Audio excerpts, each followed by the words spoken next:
In the chill hush that enveloped Castle Black, Jon Snow stood atop the windswept ramparts, his gloved hands resting against the icy stone. The vast frozen landscape beyond the wall stretched before him, eerie in its stillness, and the sky above wore a dark mantle of gray. Night would come soon, swallowing the world in shadow. Yet Jon's mind was consumed not by the mysteries beyond the wall, but by the momentous choice that lay before him. Stannis Baratheon, self-proclaimed king of Westeros, had offered him something no one else had: legitimacy, and with it Winterfell. Jon could still feel the shock coursing through him when Stannis proposed the arrangement. "You are Ned Stark's son," the king in black and gold had said. "I need the North. You need a name. Let me make you Jon Stark, Lord of Winterfell." At first, Jon had been certain he must refuse.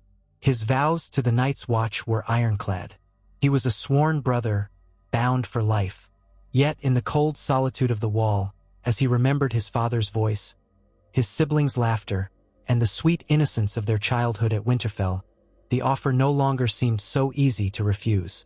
Winterfell was his home, and if there was a chance to safeguard it, a chance to draw out any surviving Starks, or to gather the North against the looming threat of the others, should he not take it? If he refused, who would be Lord of Winterfell? Roose Bolton? His bastard Ramsay? The castle would become a den of vipers. Already, rumor whispered of the cruelty that ruled Winterfell. It pained Jon to think of the old halls, the stone walls, the crypts beneath, and the weirwood in the godswood where he'd once prayed in his youth. If he accepted, he would restore House Stark's seat and name, rally the North under a rightful banner, and perhaps stand a better chance of protecting the realm from the horrors that stirred in the far north. The weight of these thoughts pressed upon him. He left the ramparts in silence and made his way to his chambers. Within his small, Spartan room, he found Ghost curled near the foot of the bed. The white direwolf raised his head at Jon's approach, crimson eyes watchful, as if the beast understood his turmoil. Jon knelt beside him, threading his fingers through Ghost's thick fur, taking what comfort he could from the presence of this last remnant of the litter from Winterfell. He recalled how the direwolf pups had been discovered in the snow, each one meant for a Stark child.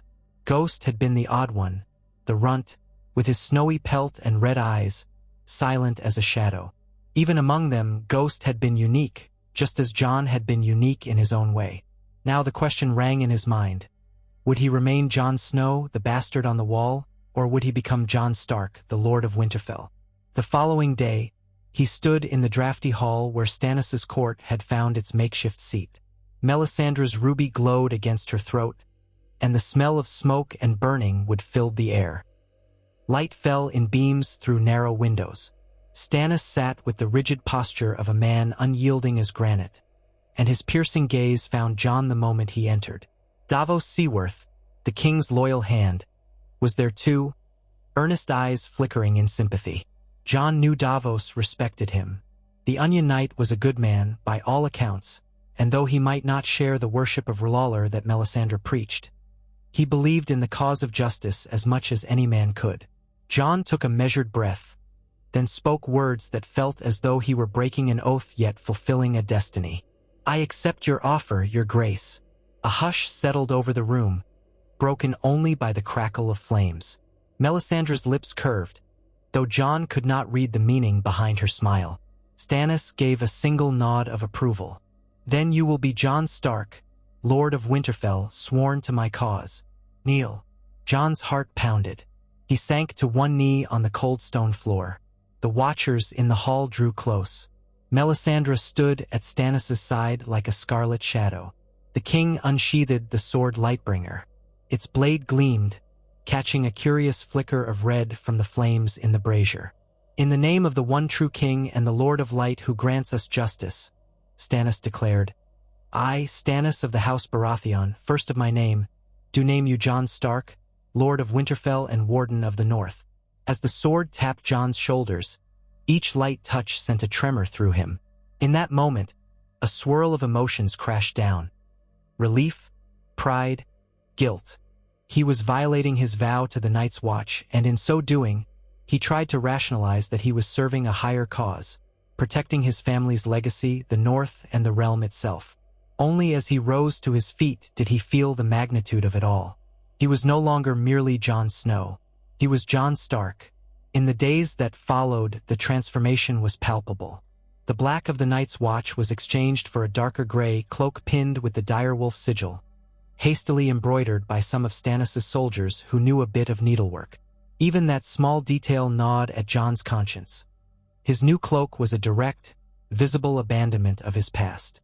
Yet somehow, seeing the direwolf upon his chest made him feel closer to his father and siblings. One by one, the men of the Night's Watch learned of his choice. Some turned angry eyes upon him, calling him an oathbreaker. Others seemed confused, almost betrayed, as if they had lost a brother. Only a few, those who truly understood the precarious state of the North, offered any measure of support. Samwell Tarly looked as though he might burst into tears when he first caught sight of Jon in his new garb. He stammered, "But you said your vows." Jon placed a hand on Sam's shoulder, quietly reminding him that the danger beyond the wall was all too real and that perhaps from Winterfell he could better rally the North against it. Sam, though heartbroken, nodded and tried to understand, but the betrayal lingered in his eyes. With the news of Jon's new title came the inevitable question of how he was to press his claim for Winterfell. The Boltons held it, or so rumor said. And if the tales were true, Ramsay Snow, now legitimized as Ramsay Bolton, inflicted terrors on any he could snare. Stannis believed that the northern houses would flock to a Stark banner as soon as they saw it raised. "Your father was the Warden of the North," Stannis said. "The North remembers. They will remember you." Jon was less certain. Perhaps many years ago, the Northern Lords would have embraced the return of a Stark. But the times were not gentle. Betrayals had stacked upon betrayals, and the Boltons had grown strong through fear and cunning. Would the Lords truly throw their lot in with a bastard-born son, newly legitimized, who had spent time among the Night's Watch? Even so, Jon's determination flared. Winterfell was his birthright, and he would do what he must. The march from the wall began on a brisk morning with Stannis' host arranged in ragged columns. Though a fraction of the old might of the Seven Kingdoms, these men were disciplined and grimly determined. Alongside them marched the wildlings, those that had bent the knee to Stannis after the battle at the wall. Tormund Giantsbane led a contingent, though not without complaint. The wildlings were restless, many of them uncertain about the Kneeler King, but they followed Tormund's orders. Jon rode amid the vanguard, wearing the direwolf sigil on a heavier cloak of gray wool. His sword Longclaw bounced against his hip. Ghost loped along near his horse, silent but vigilant. Jon felt strangely uneasy when he glimpsed the wall receding behind them. The place that had been his home and prison for so long now disappeared in the distance. Would it stand firm without him? He feared for his brothers, those who had once been his sworn family, and especially for Samwell. Yet the choice was made, and he pressed forward, determined not to drown in regrets. In his mind, he pictured Winterfell's courtyard in the bright summer sun, the walls thick and strong around it, the old oak tables in the great hall. He could almost feel the warmth of the hearth. The memory stirred both hope and sorrow within him. Travel was slow. The snowdrifts complicated every step, and biting winds sapped the warmth from their bones. Stannis' men pressed on in disciplined ranks, though their faces turned pinched with cold. The wildlings fared better, more accustomed to harsh winters, yet they muttered curses at the notion of riding south only to fight Kneelers. Jon rode near Stannis at times, listening as the king and Davos discussed strategy. Other times, he fell to the rear and spoke with Tormund about the possibility of forging alliances with northern clans that might still hold pockets of power in the mountains. On the 18th day of their march, they encountered one of the smaller northern houses, a handful of armed riders from House Serwyn, battered by the snows and bearing news. Jon stiffened when he heard the bleak tidings. The Boltons were rumored to have flayed an entire family they accused of harboring a rebel. The phrase, "the North remembers," left a bitter taste in Jon's mouth. The North might remember, but fear was a powerful persuader. Too many might prefer to bend the knee to Roose Bolton if it meant avoiding Ramsay's sadism. Still, the Cerwyn riders recognized the Stark banner. Their captain, an older man with a ragged beard, dismounted and sank to one knee. "My lord," he said to Jon. Those words, "my lord," startled Jon. Though he had been called lord before in passing at Castle Black, never had he experienced such earnest reverence from a northern man who recognized him as a Stark. Jon found himself momentarily unable to speak. Only when Stannis cleared his throat did Jon manage a response, quietly bidding them rise and share what news they had of the roads ahead. That night, by the dim flicker of campfires, Jon took a meal with Stannis, Davos, and a few of the king's captains. Melisandre joined them briefly, lingering at the edges of the firelight, watching Jon with her unsettling red eyes. She spoke of Azor Ahai and the prince that was promised, but whether she meant Stannis or Jon, none could say for certain. Her words slithered through the air, laced with mystery. Jon tried not to let her presence unnerve him, but he felt a prickle of unease whenever he saw her shape looming against the darkness. As they continued south, the land rose and fell in gentle hills until, at last, they came upon the outskirts of the region surrounding the Dreadfort, the seat of House Bolton. Jon found his breath turning shallow. He remembered hearing stories of the Dreadfort, even as a child. A grim place, as cold as the hearts of the Boltons. They did not intend to lay siege here. It was far too strong. Instead, they hoped to move around it, drawing out any Bolton forces that dared to leave its safety. If they could meet the Boltons in open battle, or if they could persuade enough houses to rally, then Winterfell might be reclaimed with fewer losses. On a dreary, overcast afternoon, Jon and Stannis learned that a force bearing Bolton banners had been seen near a narrow pass ahead. Davos counseled caution, while Tormund growled that they should strike with all their might and not skulk about. Jon weighed the words of both men. Stannis, though stern and unbending, was shrewd enough to listen to reason. He decided to scout the area with a small party, and Jon offered to ride out with them. So it was that Jon, along with a handful of Stannis' knights and a few wildling outriders, rode through the swirling snow to investigate. The narrow pass cut between two low mountains, heavily wooded on each side. Tall pines loomed, their branches laden with white. The wind rattled the bare limbs of lesser trees. The scouts found footprints, old and partially covered, but no sign of tents or fresh fires. They advanced cautiously, every hoofbeat muffled by the snow. Jon felt a prickle along his neck. He gripped Longclaw, scanning the shadows. Ghost was at his side, fur blending with the drifting flakes. The direwolf stiffened suddenly, ears perked. Jon's heart clenched. He whispered a warning, and the others drew weapons. An arrow whistled out of the trees. One of the knights cried out and tumbled from his saddle. Then the forest erupted with the harsh cries of men. The Bolton flayers sprang their ambush, bursting from the cover of the trees, loosing arrows into the pass. Jon wheeled his horse around, shouting for the others to form up. The wildling outriders answered with yells, some dismounting to take cover behind rocks. Jon urged his horse into a gallop, trying to clear open ground. Another arrow hissed by, narrowly missing. Ghost was already streaking after the nearest assailant, jaws parted in a silent snarl. Steel clashed as swords were drawn, and the ambush turned into a bitter skirmish in the swirling snow. Jon slashed at a Bolton rider who came charging in, their tabard emblazoned with the flayed man. Their blades rang together, jolting Jon's arm. He twisted Longclaw free and parried again. The Bolton man spat curses at him, yelling that the Stark bastard would be flayed alive. Jon's breath came in ragged clouds. He struck, Longclaw cleaving through the man's guard, biting deep into his side. The Bolton rider toppled from the saddle with a pained shriek. Jon wheeled again, searching for a glimpse of the others. Another arrow whirred overhead. One of Stannis' knights, a man with a thick gray beard, lay motionless on the snow. Tormund roared a war cry as he clove a Bolton footman's skull with a heavy axe. The wildlings fought with a savage desperation, their aversion to kneeling fueling their fury. Another wave of Bolton men emerged from the trees, and for a moment, Jon feared they were hopelessly outnumbered. But from behind him came the thunder of hooves.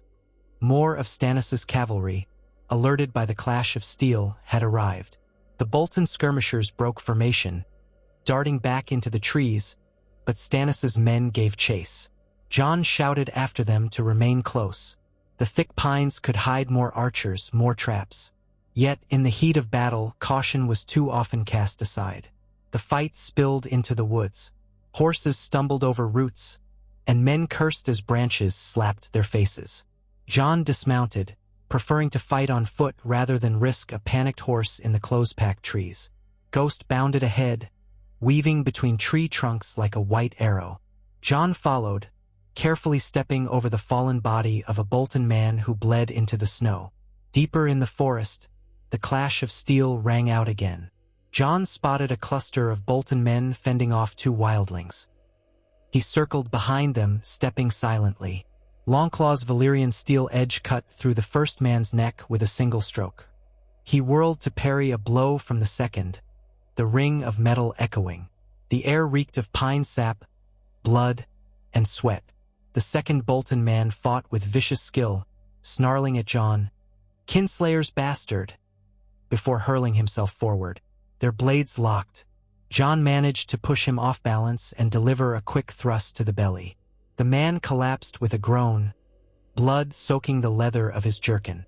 When at last the ambushers were driven off, Jon surveyed the toll. Several of Stannis' knights lay dead, along with a handful of wildlings. A handful of Bolton corpses also littered the ground, but the survivors had slipped away into the deeper woods. Tormund spat in the snow, cursing them as cowards. Jon only felt uneasy, suspecting that the Boltons had deliberately tested their defenses. He wondered how many more ambushes they would face before reaching Winterfell. They buried the dead as best they could, building small cairns of stones where the earth was too frozen to dig. The night that followed weighed heavily on Jon. He stood by a crackling fire, the warmth failing to chase the chill from his bones. Stannis paced in the dim circle of light, jaw clenched.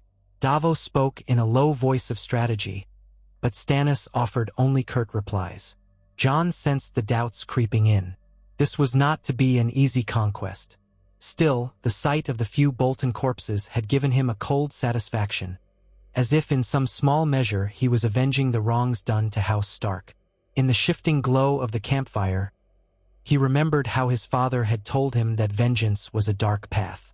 Jon closed his eyes, hearing his father's words echo. A ruler who hides behind paid executioners soon forgets what death is. Jon had delivered death himself that day.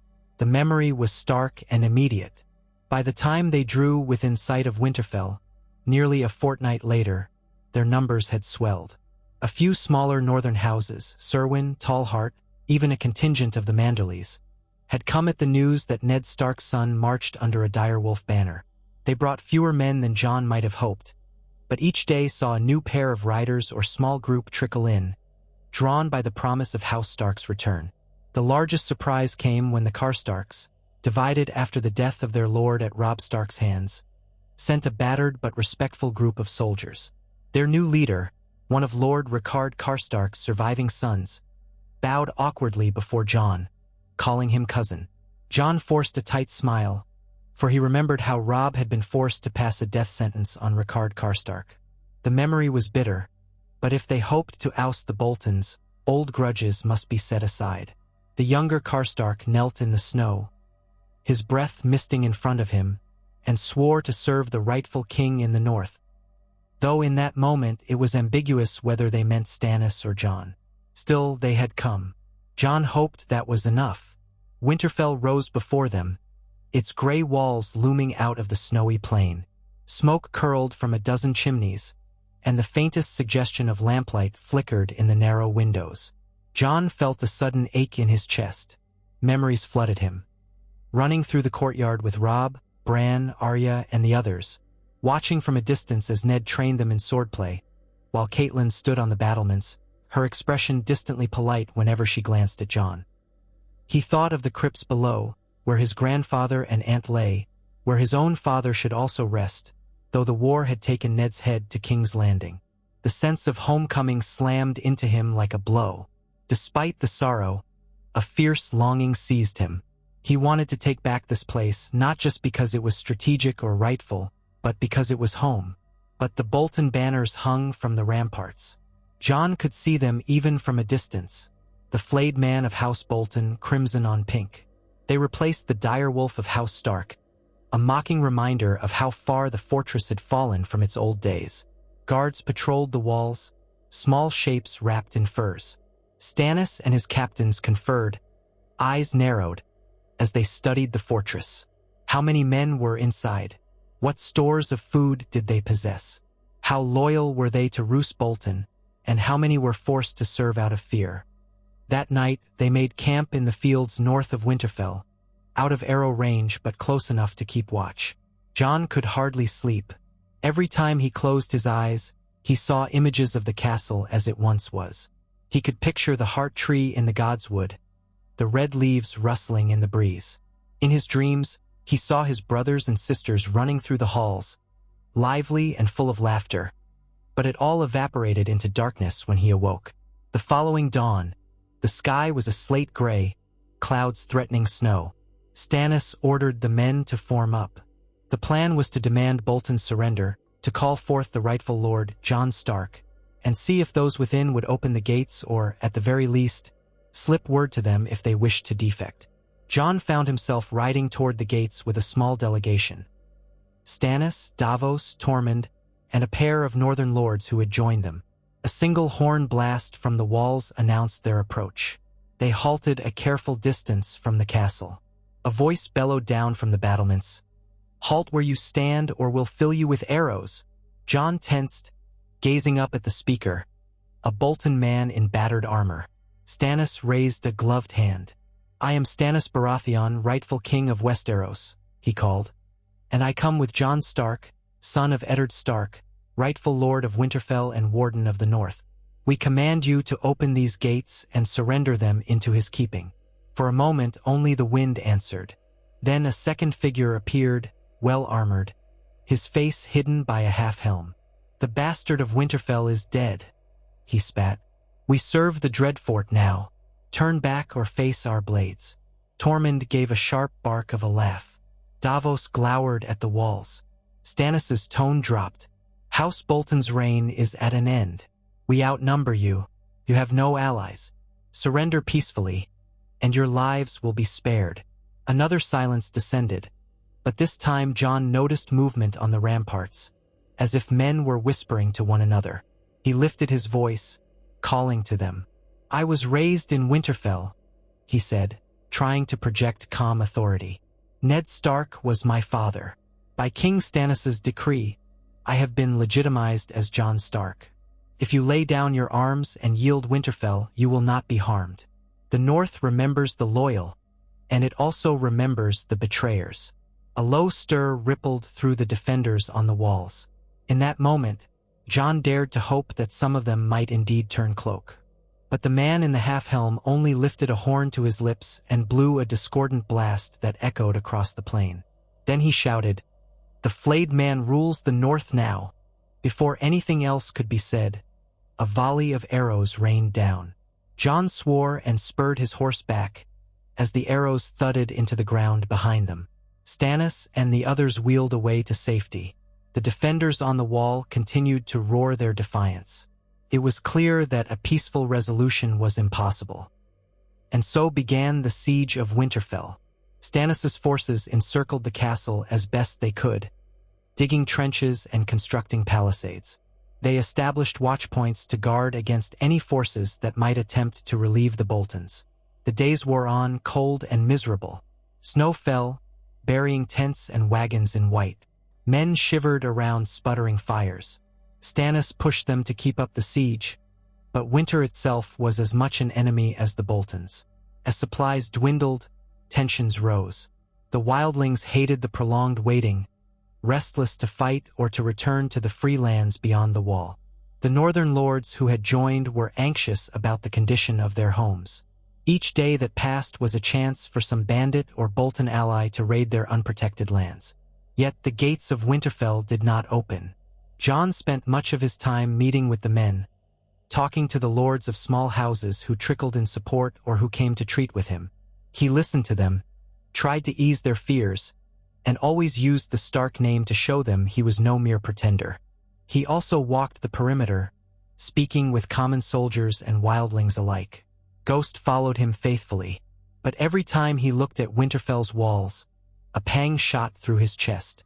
Somewhere within those stone walls, Ramsay Bolton, or Roose if he was present, had to be plotting. If ever there was a man who thrived on cruelty, it was Ramsay. Jon dreaded what might happen to any inside who wanted to surrender but didn't dare. Winter made the siege torturous. Stannis' men began to run short on food. Horses died in the cold. They burned precious firewood to keep from freezing. Rumors flew that the Boltons had plenty of supplies stored up, that they could wait out the attackers until the worst of winter forced Stannis to withdraw. Jon heard the murmurs, saw the looks of despair on the men's faces. Yet Stannis would not budge. His ambition demanded nothing less than total victory. Jon tried to remain resolute. He had broken his vow to the Night's Watch for this. He would not turn back. He prayed to the old gods in what meager privacy he could find, pleading for a sign, a stroke of luck, anything that would break the stalemate and let him take back his childhood home. At last, after another grueling week of unrelenting cold, their chance arrived in the form of information from a deserter who managed to slip out of Winterfell under cover of night. He stumbled into the siege lines half-frozen, claiming to be a servant forced to work in the Bolton kitchens. His face was gaunt, eyes sunken with fear. He stuttered out that Ramsay had grown bored with the siege and planned a bold sortie against Stannis' camp, hoping to break their lines with a night assault. The deserter was not sure exactly when, only that it would be soon, and that Ramsay had boasted of letting his hounds feast on the wounded. Stannis pressed the man for details. With trembling lips, the servant described side gates, patrolling schedules, how Ramsay would likely send out a portion of Bolton men through an old sally port in the outer walls. They planned to attack from the east, where Stannis' lines were weaker. If Stannis believed the man's story, he could prepare a trap, turning the Bolton sortie into a massacre. But if it was a trick, they could be sending Stannis' best men into an ambush. The risk was great. Jon, however, sensed the man's desperation was genuine. The haunted look in his eyes when he spoke of Ramsay's cruelty was difficult to fake. Davos also found the story plausible. Melisandre said little, only watching the deserter with her unsettling gaze, the ruby at her throat pulsing in the firelight. Stannis ultimately decided to trust the information, but he would not commit all his forces. He would send a portion to the east, prepared to meet the Boltons in a pitched fight should they emerge under cover of night, while the rest maintained the siege. The night was black, with only a thin sliver of moon to light the snow-draped landscape. A ragged wind hissed through the tents. Jon stood in the hush, waiting, his breath clouded in front of him. Ghost was at his side, hackles raised, as if the direwolf sensed the tension. Jon wore his furs tight about him, the cold biting into his cheeks. Beside him were Tormund and a group of wildlings, as well as a handful of knights who had volunteered for the nighttime skirmish. All around them, other small groups waited in near silence, hidden behind makeshift barriers. It felt as though the entire night pressed down upon them. When at last the attack came, it came swiftly. A whistle in the darkness, the stomp of boots in the snow, and then shapes emerged from the gloom, carrying torches that cast a ruddy glow. Jon glimpsed the flayed man's sigil on their shields. The Bolton sortie advanced with surprising discipline, archers loosing arrows, footmen surging forward. Shouts rang out from Stannis' lines. Men rose from hiding, brandishing swords, axes, spears. The two forces collided in a frenzied clash of steel and curses. Torches flew, hissing as they struck snow. Jon roared to his men, driving forward to meet the attackers. Ghost sprang into the fray, a silent blur of white, bringing down a Bolton spearman in a heartbeat. Some of the Bolton men stumbled in surprise, clearly not expecting such a prepared defense. Yet they fought viciously, steel flashing red in the torchlight. Jon found himself face to face with a tall man whose breastplate was painted with the flayed man. Their blades clanged, throwing sparks. Jon gritted his teeth and put all his strength into a diagonal slash. The man dodged, returning a thrust that scored Jon's arm. Pain burst through him, but he pressed the attack, forcing the man back until Longclaw bit into his shoulder, severing the joint. As his foe collapsed, Jon pulled free and looked around. Tormund was locked in a brutal struggle with 2 Bolton soldiers, but a wildling woman with braided hair came up behind them, plunging a spear into the back of one. Tormund roared in triumph, chopping the second man's thigh. A group of knights, side by side in tight formation, repelled a charge by Bolton cavalry. Horses screamed and reared, the riders toppling. The snow quickly grew trampled and red-stained.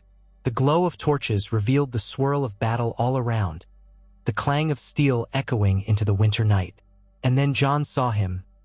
Ramsay Bolton, astride a black horse at the rear, his face twisted into a hideous grin. He wore dark leathers adorned with the flayed man, and he carried a crossbow. From a distance, he calmly loosed bolts at the fighters below, picking off those who tried to flee. Jon's blood ran hot. He had never met Ramsay, but he knew the man's reputation for sadism. The memory of Theon Greyjoy's torment, though Theon himself had turned traitor, flashed before Jon's eyes. This was the man who had taken Winterfell. This was the man who needed to be stopped. Jon spurred forward, ignoring the burning pain in his arm. He cut a path through the melee, urging Ghost to stay near. One Bolton soldier lunged at him, but Jon parried easily, slashing across the man's throat. Another arrow whizzed by. He glimpsed Ramsay reloading his crossbow with a swift, practiced motion. Ramsay loosed another bolt, striking a knight in the side of the neck. The knight toppled to the snow. Ramsay laughed, turning his horse to find a new target. For a moment, his pale eyes found Jon, and a cruel amusement flickered there. Jon urged his horse to a gallop, trying to get within sword range. But Ramsay, spotting him, wheeled his mount and kicked its flanks, retreating deeper into the murk. Jon roared in frustration, giving chase. The swirl of battle parted, and he urged his horse onward, guided by glimpses of Ramsay's dark cloak. Snow battered them, and the flaring torches in the distance barely penetrated the gloom. Hoofs pounded, the wind howled, and Jon felt cold air scrape his lungs. He caught up just as Ramsay reined in, apparently coming to a small clearing behind an outcrop of rock. 2 Bolton men joined him, each with crossbows of their own. Ramsay raised a hand in silent command. The men aimed at Jon, who had little time to react. He threw himself from his horse, hitting the snow with a grunt. 2 crossbow bolts thudded into the poor beast's flank. The horse screamed and collapsed, thrashing. Jon rolled, his shoulder stinging from the impact. He came up in a crouch, gripping Longclaw. Ramsay sneered. "Jon Snow," he said, voice dripping with mockery. "Or should I call you Jon Stark now? You must be so proud, my lord." He laughed, a high, mirthless sound. The 2 Bolton men were already reloading, though at close range a crossbow was awkward. Jon lunged, forcing them to abandon the reload and raise their weapons as clubs. He smashed aside one crossbow, slicing the man across the chest.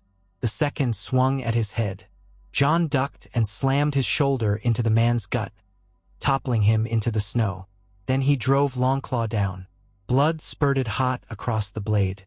Ramsay circled on his horse, smirking at Jon's skill. "Good. I love it when they struggle," he purred, dismounting with a predatory grace. He drew a curved dagger from his belt, eyeing Jon as if he were some interesting specimen. Jon's pulse hammered. He raised Longclaw, forcing his breathing to steady. This was no ordinary duel. This was an execution that needed to happen. For Winterfell, for the North, for all Ramsay had tormented. Ramsay flicked the dagger in feints, testing Jon's reflexes. He moved swiftly, stepping lightly on the snow. "You Stark bastards are all the same," he sneered, "full of honor and righteousness. How does it feel to betray your knight's watch vows?" Jon didn't answer. He lunged, forcing Ramsay to spring back. Ramsay's grin never faltered. "Come, let's make this entertaining." He darted in, slashing at Jon's injured arm. Jon parried the blow, but the jolt of it sent a flash of pain coursing up to his shoulder. They exchanged a series of thrusts and slashes, the night air crackling with the ring of steel. Ramsay's dagger flicked with alarming speed, forcing Jon to keep his guard high. But he was no swordsman. Jon recognized that while Ramsay was quick and cruel, he lacked the discipline and training that a real master-at-arms possessed. Yet Jon was hindered by injury and exhaustion. Each movement reminded him that the cold was sapping his strength, that the wound in his arm was bleeding. Ramsay sought to exploit any opening, cackling as he forced Jon to back away from a flurry of stabs. Then Ramsay caught the edge of a rock with his heel, stumbling for a heartbeat. Jon seized the chance. He stepped forward, deflecting Ramsay's dagger with a twist of his sword. With his free hand, he slammed his forearm across Ramsay's face. Ramsay reeled, spitting blood. Jon followed with a brutal pommel strike to the temple, sending him sprawling in the snow. He advanced, ready to drive Longclaw through the bastard's heart. But Ramsay, desperate, scrambled back, hurling the dagger at Jon. The blade grazed Jon's thigh, not a deep wound but enough to stagger him. Ramsay lunged for his belt, drawing a smaller blade from a hidden sheath. In the same moment, Ghost exploded out of the darkness, silent as death, leaping at Ramsay's side. The dire wolf clamped his powerful jaws around Ramsay's forearm, teeth sinking in. Ramsay let out a shriek of pure terror. He thrashed wildly, but Ghost held firm, tearing flesh. Seizing the moment, Jon forced down the surge of emotion.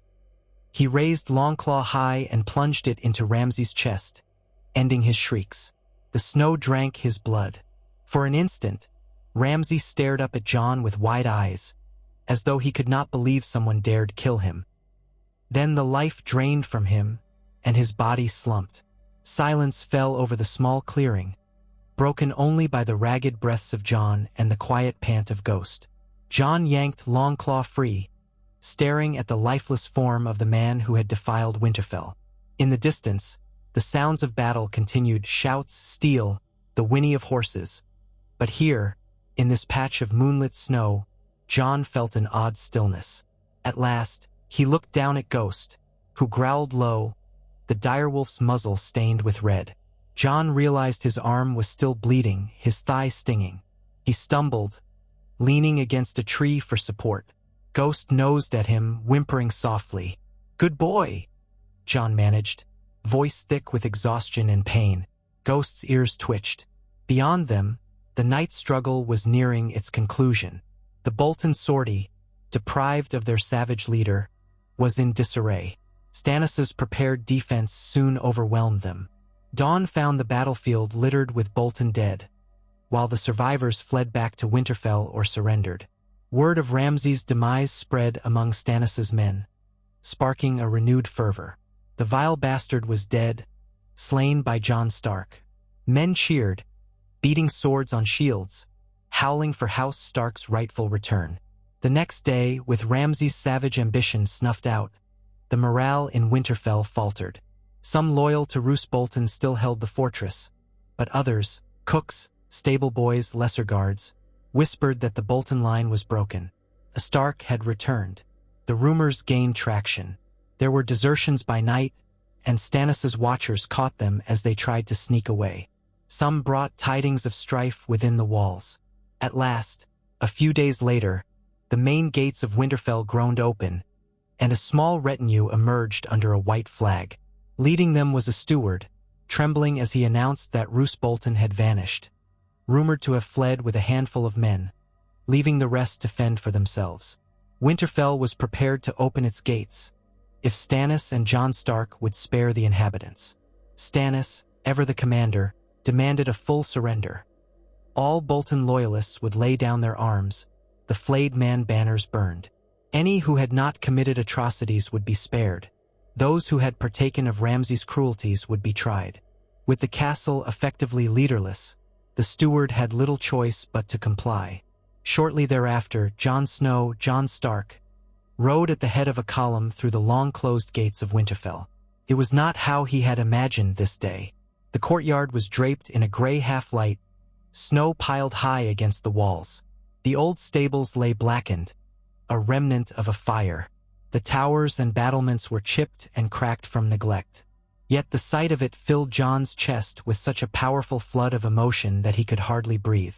Men who had marched with him pulled down the Bolton banners and set them ablaze. Others raised the dire wolf of Stark once more. Jon watched the sigil flap in the wind, black on gray. He was home, truly home. When he dismounted, the ground beneath his boots felt strangely soft, as if he were a child again. Ghost prowled beside him, sniffing at the ground. A hush fell over the courtyard as men stepped aside, watching this new lord of Winterfell reclaim his inheritance. Jon's eyes flickered over familiar archways, the outlines of windows that led to halls he had once known. Memories shimmered around every corner. He sensed movement and turned to see Melisandre standing near a brazier, her red robes a stark contrast to the gray. She was regarding Jon with something akin to admiration. "You have reclaimed your father's castle," she said softly. "The Lord of Light has seen it so." Jon felt uneasy at her words. He knew Stannis believed this was another step towards solidifying his claim to the throne, but for Jon it was about protecting the North. Still, he nodded politely. For better or worse, she had played her part. Stannis arrived, entering the courtyard at a measured pace. Behind him came Davos, his expression relieved but guarded. Stannis surveyed the castle and nodded, turning to Jon. "Winterfell is yours to hold, Lord Stark, under my crown. See that it remains loyal and that the North is secured. We have a war to finish." Jon dipped his head in thanks, ignoring the uneasy twist in his stomach at the mention of Stannis's greater war. For now, it was enough that Winterfell was free from Bolton tyranny. As the day wore on, men explored the castle, rummaging through storerooms, reassigning living quarters. They found precious stores of food, enough to sustain them for a time. Bolton had indeed been prepared for a long siege, but that bounty now passed to Jon and Stannis. Jon's first act was to order the castle thoroughly searched, ensuring no traps or hidden Bolton loyalists remained. He also sought any sign of his siblings, Rickon, Sansa, Arya, Bran. He knew the odds were slim, but he had to hope. The search yielded no sign of them, only empty corridors and dusty rooms. The crypts were as silent as ever, lit by flickering torches. Jon walked the length of those ancient chambers, where the kings in the north had been buried for generations. There, he saw the statues of men long dead. His father's statue had been placed, though in truth, Ned Stark's bones had never made it north from King's Landing. Only the statue served as a memorial. Jon laid a gloved hand on the carved face. A rush of emotion tightened his throat. "Father," he whispered, "I hope this is right." Ghost's soft paws echoed on the stone steps behind him. The direwolf's head tilted, ears perked. Jon lingered a moment longer. Then he turned, prepared to step fully into his new role. For better or for worse, he was no longer a sworn brother of the Watch. He was a lord, bearing the name Stark. The weight of that name felt heavier than any cloak of black wool. Over the next weeks, Winterfell slowly came alive. Fires burned in the great hall once more, sending warmth through rooms that had been cold for too long. Workers repaired collapsed sections of the outer walls and patched leaky roofs. Jon found himself presiding over gatherings in the great hall, once the domain of Ned Stark, listening to the concerns of northern lords, wildling representatives, and Stannis' officers. He tried to be fair, recalling how Ned had judged disputes with a gentle but firm hand. He saw that the storehouses were inventoried and distributed rations carefully, ensuring that no man starved during this harsh winter. It was a delicate balancing act. Some of the northern lords chafed at wildlings inside the walls, even if only a few were allowed to sleep in the fortress proper while the majority camped outside. Tormund bellowed about wanting his people treated as equals, while Davos worked to mediate. Through it all, Jon tried to keep his composure, aware that every decision he made reflected on the Stark name he now bore.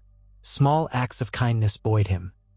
A scullery maid, gray-haired and wrinkled, came forward to say she had served the Stark family all her life and was overjoyed to see one of Ned's blood in Winterfell again. A stable boy offered him a found treasure, a battered toy wooden sword that Rickon might have dropped years ago. These tokens reminded Jon why he had done this. The North needed hope. It was battered and broken by war, but it had not forgotten the Stark legacy. Word spread beyond Winterfell's walls of its reclamation. Some houses, who had remained neutral or cowed under Bolton rule, now emerged to bend the knee to Jon, acknowledging him as Lord of Winterfell. Each new oath hammered home the gravity of his position. He felt a certain guilt as well. He had pledged himself to the Night's Watch, sworn to hold no titles. But the vow had been undone when the Night's Watch itself faced a greater threat. If the White Walkers came, the living would need a united North to stand any chance. Perhaps from Winterfell, Jon could muster that unity. Still, not all was well. Reports suggested that Roose Bolton had managed to evade capture, fleeing with a small retinue of loyalists. He had vanished into the winter storms, or possibly sought refuge in the Dreadfort. Stannis was determined to root him out. There were also rumors of conflict in the south. The War of the Five Kings had splintered the realm, and the Lannisters still clung to power in King's Landing. Stannis's next move would be to press his claim further, but the snows made large-scale movement difficult. Men muttered that the land was locked in a winter that could last years. For his part, Jon maintained a steadfast focus on securing the North. He penned letters to the other great houses, calling on them to rally under the Stark banner. Some days, he rode out with a band of loyal soldiers to quell pockets of banditry that had arisen in the absence of strong leadership. Each success came with a reminder of the cost. More graves, more grief, more reminders that war had scarred the North deeply. One freezing morning, as the sun rose pale and wan, Melisandre sought him in the Godswood. Jon had come to pray before the Heart Tree. It still stood, silent and ancient, branches heavy with snow. Red leaves fluttered in a light breeze. He knelt there, trying to find any sense of his father's presence. The old gods never spoke in words, but sometimes he felt a quiet comfort in the rustle of the leaves, as though they were listening. Melisandre's soft footsteps crunched on the snow. Her voice drifted over him, hushed but insistent. "You mourn a vow," she said, "yet you serve a greater purpose now. Do you not feel the will of R'hllor guiding your steps?" He rose, turning to face her. "I feel only the cold. My father prayed in this Godswood. So did my brothers and sisters. My purpose is to protect the North." She tilted her head, the ruby on her throat catching the pale light. "And you shall. The Lord of Light has brought you here. King Stannis will continue his war in the south, but you must prepare for the war to come from the north." Her red eyes glimmered with a kind of fervor. "The great other stirs. You have seen the Whites. You know the terror beyond the wall." Jon exhaled, his breath ghosting in front of him. "I know. That's why I couldn't stay at the wall and do nothing. Winterfell might be the key to uniting all the living against the dead." Melisandre studied him for a long moment. Snowflakes drifted between them. "When the time comes," she said, "it may be you who stands against the darkness. You were reborn to do so." Jon frowned. "Reborn? I was never." She silenced him with a slim, upraised hand. "You were born in the North, raised in Stark honor, then gave your life to the Night's Watch. And now, are you not reborn as Jon Stark?" Her lips curved. The flames see many things. He had no answer for her riddles. He only felt a deep worry gnawing at him, a sense that time was running short. The others would not wait for lords and kings to settle their feuds. Soon the dead would come, and all of Westeros would burn or freeze. He sighed and turned back to the Heart Tree. "If the flames see truth, let us hope they see a victory for the living." She only smiled, a small, cryptic smile. "Hope is a fragile thing, but it may yet burn bright if nurtured properly." With that, she drifted away, her red robes a stark contrast against the snowy ground. Jon watched her go, uncertain if her prophecies were a source of comfort or dread. In the following weeks, Stannis began preparations to move south, once the worst of the snows relented. Rumors swirled that he meant to march on the Bar Rollins or Moat Cailin, forging a path to press his claim on the Iron Throne. He gathered men, supplies, and hammered out alliances with some of the more prominent northern lords, all of whom seemed willing to follow if it meant removing the Lannisters and the traitorous Boltons from power. But the cost was steep. Stannis demanded unwavering loyalty in return for acknowledging Jon's lordship. Some of the lords grumbled, but the memory of Ned Stark and the promise of a united North under a trueborn or legitimized Stark proved persuasive. Before he departed, Stannis summoned Jon to the Great Hall. The high windows admitted feeble winter light, illuminating the swirling dust motes in the air. Stannis stood near the dais, wearing a heavy fur cloak trimmed in black. Davos and Melisandre were at his side. A smattering of courtiers, knights, and northern lords looked on. Jon approached, bowing his head in respect, though he felt no warmth for the man. Still, Stannis was the reason he stood here as Lord Stark. Stannis gestured to him. "You have Winterfell now and the North with it. Do not let it stray from our cause. Remember that you hold your title by my grace." "I won't forget," Jon replied. He met Stannis's gaze evenly.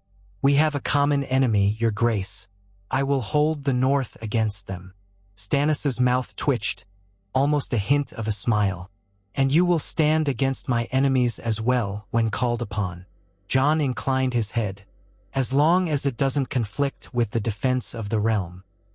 A flicker of annoyance passed over Stannis's features, but he did not press the matter. "The defense of this realm requires a true king.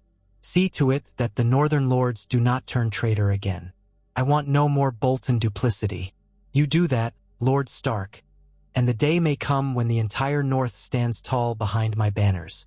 Jon made no promises but offered a small nod. He knew that if the others attacked, all these petty wars would seem small indeed. But for now, he must keep the North secure. Stannis turned away, speaking quietly with Davos. After a moment, the Onion Knight approached Jon, extending a gloved hand. "Take care, my lord," Davos said in a low voice. "The winter is cruel, and we both have longer roads ahead of us." Jon clasped his hand. "Safe travels, Ser Davos. May we meet again in better times." They exchanged a firm grip, and then Davos moved off to follow his king. Melisandre lingered, her crimson skirts trailing on the floor. She said nothing, only offered Jon a mysterious smile, as if she could see events yet to unfold. Then she too departed. Jon watched as the king's retinue headed out into the courtyard, forming ranks for departure. Horses snorted in the frosty air. Torches and banners bobbed.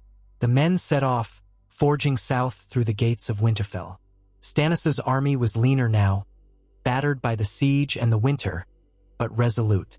Jon stood in the courtyard, Ghost at his side, and listened as the sound of hooves and marching feet faded into the distance.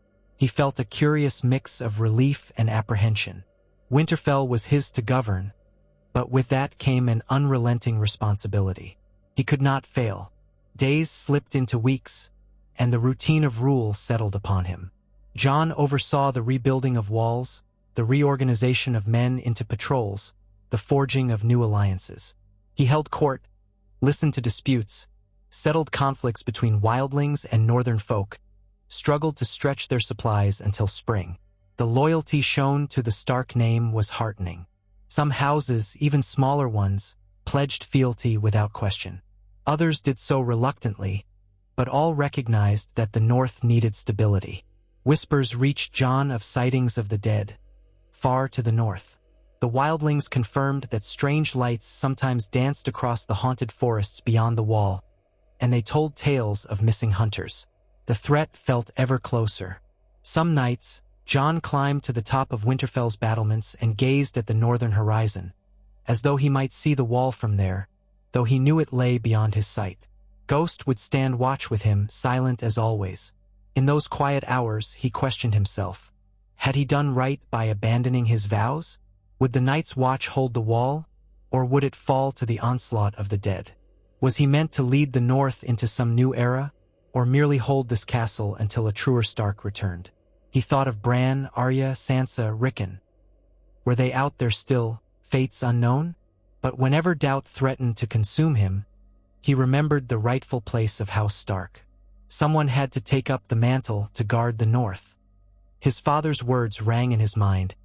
When the snows fall and the white winds blow, the lone wolf dies but the pack survives. Perhaps the pack was more than bloodkin now. Perhaps it was all those who swore to House Stark, all who lived behind these walls, all who hoped to endure the long night. That was the burden of a lord, to protect those who depended on him. So he continued forward, bearing the weight of his new name. Time would test him, wars would rage, and the White Walkers would eventually stir beyond the wall. But Winterfell was once again a Stark seat, and in the cold dawn of a new day, as he walked the ancient corridors, he allowed himself to feel a small measure of pride. He was Jon Stark, Lord of Winterfell, and he would do all he could to safeguard the North.